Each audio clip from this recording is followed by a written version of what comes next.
शांति। श्री कृष्ण जी को बिना तुलसी के भोग क्यों नहीं लगाया जाता? तो श्री कृष्ण जी और सत्यनारायण की कथा में विशेषकर तुलसी का पत्ता प्रयोग में लाया जाता है। तो हमारे शास्त्रों में हर पूजा सामग्री अपने आप में एक मैसेज लिए हुए है। तो यहाँ तुलसी के बिना भोग न लगाना, इसका क्या मतलब हो सकता है? तो तुलसी एक पवित्रता का सूचक है। जब सूर्य ग्रहण पड़ता है तो अनाज में, पानी में तुलसी रखते हैं कि ताकि ये सब अशुद्ध ना होए, और मरते समय भी मुख में तुलसी रखते हैं, क्योंकि परमात्मा जैसा पवित्र शरीर हमको देते हैं वैसा ही पवित्र करके हमको लौटाना पड़ता है। तो सारे जीवन में इस जीव से जो भी अशुद्ध वचन बोलकर जीव को अपवित्र किया तो उसको तुलसी रखकर पवित्र करते हैं। अब ये तो हुई शास्त्रों की बात, आप समझते हैं वास्तविकता को। तो जैसा कि हम जानते हैं कि तुलसी पवित्रता का सूचक है। तो पवित्रता का क्या अर्थ है? पवित्रता का अर्थ है, पहला, तन की पवित्रता, मन की पवित्रता, धन की पवित्रता। तो तन की पवित्रता को समझते हैं कि तन की पवित्रता का अर्थ है शरीर को शुद्ध रखना, तो है ही। साथ ही भोजन बनाने वाला व्यक्ति ब्रह्मचर्य की पालना करने वाला हो, क्योंकि देवताओं को भोग तो उनके कुल के बच्चे ही लगा सकते हैं। तो जैसा पिता वैसे बच्चे होंगे ना। तो कलयुग में तो ऐसा हो ना सके, इसीलिए तुलसी रख देते हैं। परंतु यह संगम युग की बात है। दिखाते हैं ना, विष्णु की नाभि से ब्रह्मा का जन्म, तो कृष्ण ही बड़े होकर विष्णु बनते हैं। और ब्रह्मा कृष्ण के आखिरी जन्म का फोटो है, जिसमें उनका दाढ़ी मूछ के साथ फोटो दिखाते हैं। और देवताओं को तो दाढ़ी मूछ होती नहीं। इसका अर्थ है कृष्ण ने भी धरती पर मनुष्य का जन्म लिया, पर अपनी असली पहचान भूल गए, जिसको याद दिलाने परमात्मा शिव धरती पर आए और पहले उनको साक्षात्कार कराकर इस दुनिया से वैराग्य दिलाकर उनके शरीर को पवित्र बनाया और उनके शरीर में प्रवेश कर गीता का, सारे शास्त्रों का सच्चा ज्ञान बताया। तब से ही उनका नाम ब्रह्मा दिया गया, शिव भगवान द्वारा। तो ब्रह्मा का अर्थ होता है कि जो ब्राह्मणों को पैदा करे। यहाँ कोख से पैदा होने वाली तो कोई बात ही नहीं।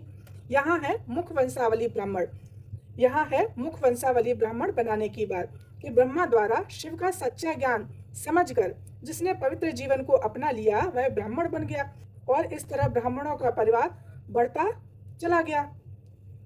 जैसे राजा का बेटा राजकुमार और बेटी राजकुमारी कहलाती है, उसी तरह ब्रह्मा के बच्चे ब्रह्म कुमार ब्रह्म कुमारी कहलाते हैं। संगम युग में बने ब्रह्म कुमार कुमारियां ही सतयुग और त्रेता में देवता बनते हैं, और द्वापर से ही ये पंडित कुल के कहलाते हैं।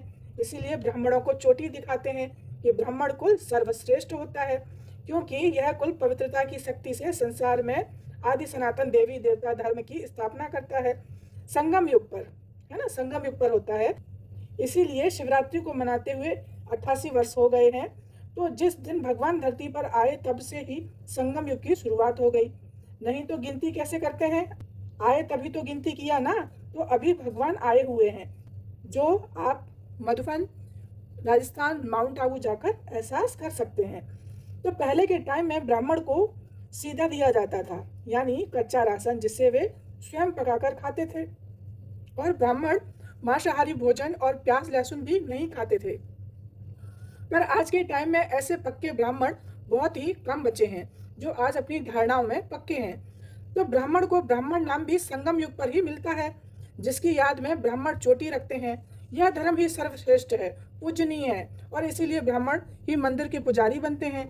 तो यह सृष्टि चक्र फिरता रहता है। आत्माएं एक शरीर छोड़ दूसरा लेती रहती हैं।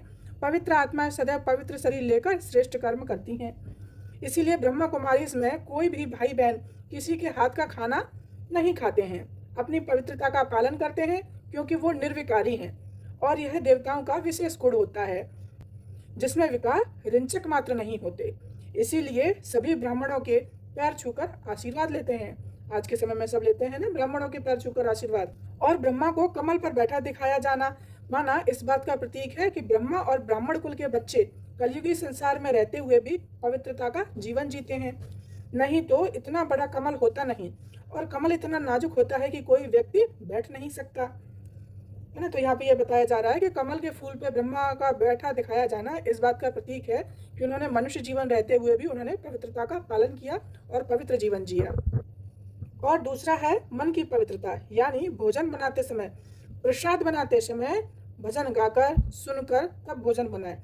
किसी भी प्रकार के चिंतन में, क्रोध में, है ना, किसी प्रकार की चिंता में भोजन नहीं बनाना चाहिए, गुस्से में भी भोजन नहीं बनाना चाहिए। शांत मन से, प्रेम भाव से भोजन बनाना चाहिए, तभी वह प्रसाद कहलाता है, तभी वह भोग लगाने के योग्य बनता है। और तीसरा है धन की पवित्रता। तो धन हमेशा पवित्र मनोवृत्ति से कमाया हुआ होना चाहिए। किसी भी प्रकार के धोखे से, बेईमानी से कमाया हुआ पैसा नहीं होना चाहिए। हमेशा मेहनत का पैसा ही घर में लाना चाहिए और उसी से अन्न बनता है, भोजन बनता है।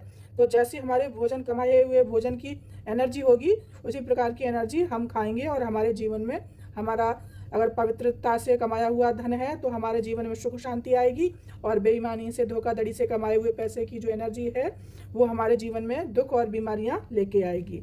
इसीलिए हमारे शास्त्रों में ये 3 चीज़ों का विशेष पवित्रता के साथ बताया गया है, तन मन धन। तो इसीलिए श्री कृष्ण को पवित्रता पसंद है, इसीलिए इसी की यादगार में उन्हें तुलसी के साथ भोग दिखाया जाता है कि वो बिना तुलसी के भोग स्वीकार नहीं करते। वो संगम युग की यादगार है। Om Shanti. Thank you Baba.